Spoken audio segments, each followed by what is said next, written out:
if you ask me right now, like 16 players that are going to make it to BlizzCon, I'd probably put Taeja up there, you know? Like, you know that eventually here or there he is going to gather those WCS points and he will win another tournament. Even though it would be hard because we have a lot of very strong Protoss players right now, I'm aware of that. But still, this is an important season for Taeja. It's a very important season for our life because, you know, this is his moment. This is his chance to shine. Show some of those team owners out there, like, hey guys, I'm still around. I'm still one of the best Terrans in the world. At least, you know, I'm sure he would like to be. Really big for Alive. I completely agree. So there's certainly going to be a lot of people backing him and hoping both of these players the best, man. I don't know who to root for here in this situation. So that's where we ask, will it be the 19-year-old or the 21-year-old who's going to take it? Well, that makes me feel so old. Don't I know, mention right? ages. Every time, if you ever... Yeah, like I was talking about this with a couple of my friends a few days ago. It's like for the first season of the GSL, the WCS Korea, it said like, this is like an infographic about the age of all the players. And it's like, oldest player in the GSL. And then you see Supernova, 23. And I was like, oh, I'm so old. Like, what am I still doing? But I love it too much, Gibbles. I couldn't imagine myself not dreaming of being good in StarCraft. Yeah. I still believe one day. You know, I was for a while not working 100% on StarCraft, and it was like so challenging for me. Now I'm back, community rep for StarCraft 2, and super excited to be working 100% on this game, man. We all get used to things so quickly. Some people might still be like, hey, where is Mr. Bitter? Of course, Mr. Bitter has moved on. He has abandoned me. I'm very happy that you came over. You normally work on the community team for Blizzard, and for these 2 days, Kibbles decided to make his way over to the NHL studio and accompany me over here. Has some hopefully awesome StarCraft games today. It's been a little hit or miss, but you know, what I wanted to say before we can go ahead and introduce these players, there is a chance that the history books will repeat itself as well, and that is Major defeating Taeja in the first series of the day, but then Taeja bouncing back in the final series of the day, and that would be really kind of tragic for Juanito because it has happened 3 times in a row now that Juan came so close to make it into the round of 16, and he never did. Oh well. That would be, you know, history does have a tendency to do it, so that would be, well, we'll see if we end up there. First, Taeja would have to defeat Alive. I also need to throw out, for everybody who is upset at me, I think I was saying 0.2 earlier. It's 0.5, which is half. This is math. So it would be 0.5 to the 15th. Something that you and Mr. Bit have in common is that you both can do math. That's why we have all those awesome people who can do math to help us out. Of course, over here on the right bottom side of the map, we have one of the most successful players in just StarCraft 2 history. I don't think there are a whole lot of players out there that have won more tournaments than him. He is Liquid's Taeja. I think his counter is currently at 8 Premier Tournament victories, if I have that correct. I think 3 DreamHacks, 2 Home Story Cups.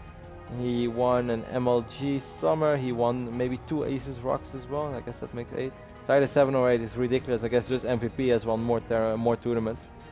Of course, some people would say like, GSL victories and a Home Story Cup. You can't compare it. Either way, it's super impressive what Taeja has done in 2012 and 2013. You know, Roddy, I can't say there's too many casters that throw the number out first and then they're not sure about the numbers, so they then go and begin to recite every tournament like that he's won. Yeah, a couple of these. Okay, all right. Yeah, that goes to 8, right? Maybe, whatever.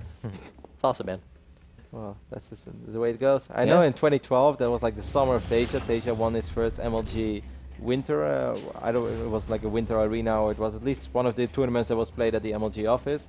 Then he won his first DreamHack. Then he won the the Aces Rock, and then like it was nothing for another year until the new summer of Taeja started. And he won a Home Story Cup, another DreamHack, and probably another Aces Rock. And then it was like in the last months he won another DreamHack, this time the big one, the winter one. Yeah. His most recent victory, and of course won the last Home Story Cup as well, which meant back-to-back victories. Taeja is just very good in winning multiple tournaments. He needs to visit them once or twice, and then he's like, hey, you know what? This is quite pleasant. I would like to win this one. This is quite pleasant. And then he comes back and he wins it. And then he's like, you know what? That was an enjoyable experience. Let's do it again. Either way, Reaper opening over here by a Red Terran player, of course. Former EG's alive, now just alive. Important series. Oh, Taeja started shooting at his own starport. Actually allowed this Reaper to get a couple of free shots off on that Marine. And it escapes. Yeah. Really, really nice there for Alive. He delayed that starport just ever so slightly. Once again, shaky start anyway. We've been talking a lot about the history of these two players. Now we should just focus on the game. Taeja will most likely open up with Banshees, while the command center is already going down over here on the low ground for Alive. Taeja will scout it, but pretty late. And he sees the factory going down as well behind that barracks. Two Reapers should be able to do some work over here if they can get a nice engagement, and they will get a couple of free shots off. Again, one Marine will fall. Oh, miscontrol there by Alive.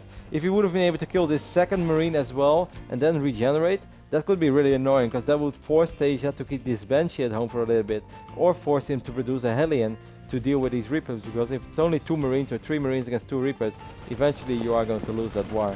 Yeah, and this is, I think, working out really, really well for him. I'm going into this game looking at where Taeja's head's at, because we know the frustration that he had when he lost to Major with the super early GGs. And yeah, he was in an extremely difficult spot, but you know, now into this series, it seems like Taeja has gathered his wits about him, and he's ready to play some real StarCraft, which makes me extremely excited here. It's a big series for him, and I'm sure that, I mean, you know, Heroes early exit must have been a big warning for him as well. You can't underestimate the round of 32. This is just as important as the round of 16, you know. If you lose, you're out. You're done for the season. And of course, it's only 2 months till the next WCS season, but there is so much money on the line here. If you win WCS America, $25,000 will be sent your way. And Taeja has showed us in the past, you know, for a long time it was a big hurdle for him to win the tournaments with the big prize purse, but after the DreamHack Winter, I would say the sky is the limit for this Terran player, and with a couple of the big favorites going out already, Taeja has to be looking at this tournament like, hey, this could be another big payday for me.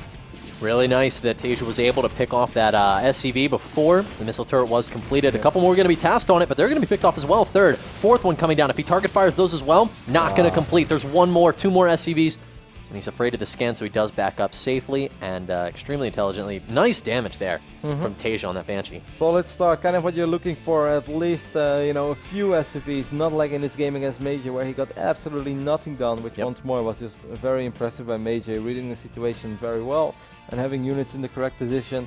This time a couple of SCVs went down. The second Banshee is making his way into the main base as well. Wow, good mine there, by the way, by Alive. Even though it did not connect, I really like the idea with the missile turret pushing the Banshee to the south side.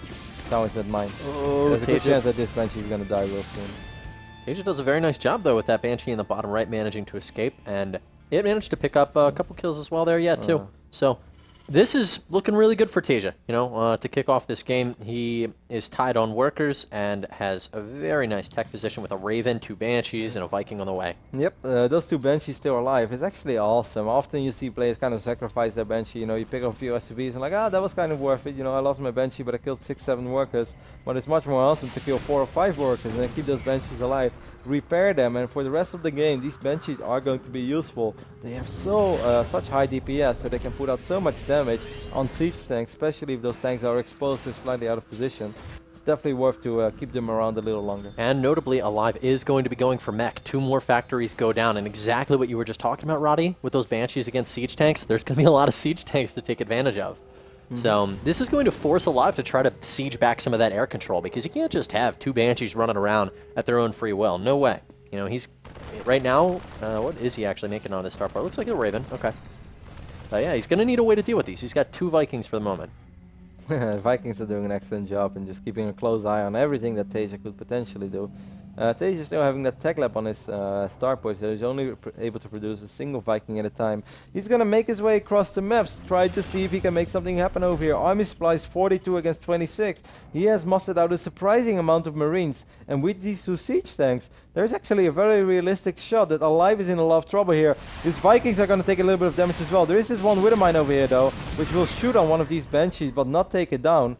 And actually, Alive loses one of his Vikings, whereas Taeja survives. Barely, but it does. Okay, so we have that one siege tank over here for Alive that normally you would say like, that's fine, but here come those Banshees. They could maybe deal with this. Oh, Marines are going to try to snipe those Banshees. This looks really good for Taeja. I think Alive is in so much trouble. I agree. There's a great siege position towards the bottom, or he can push right towards the front. It looks like he's going to go for it. There's not enough units here. No, I love it. Using those auto turrets as well to soak up some damage. The Vikings from Alive are taking so much damage, and now we do have still 1 more Banshee alive. There are still 2 Vikings alive for Taeja as well. You said it at the start of the game, Kibbles. Taeja is here to play some StarCraft. This is the Taeja that we know. It is, and it looks like he's going to be able to clean up every single one of the SCVs at the natural expansion. He's got almost double a life supply and double Gs. Hit the table. That's it. Game 1. Is this the same Terran that we casted earlier today, or is this a whole new person? Like, No. this is this is the Taeja that you normally see. He's effective from start to finish. You know, it doesn't take too much damage early on from a Reaper, then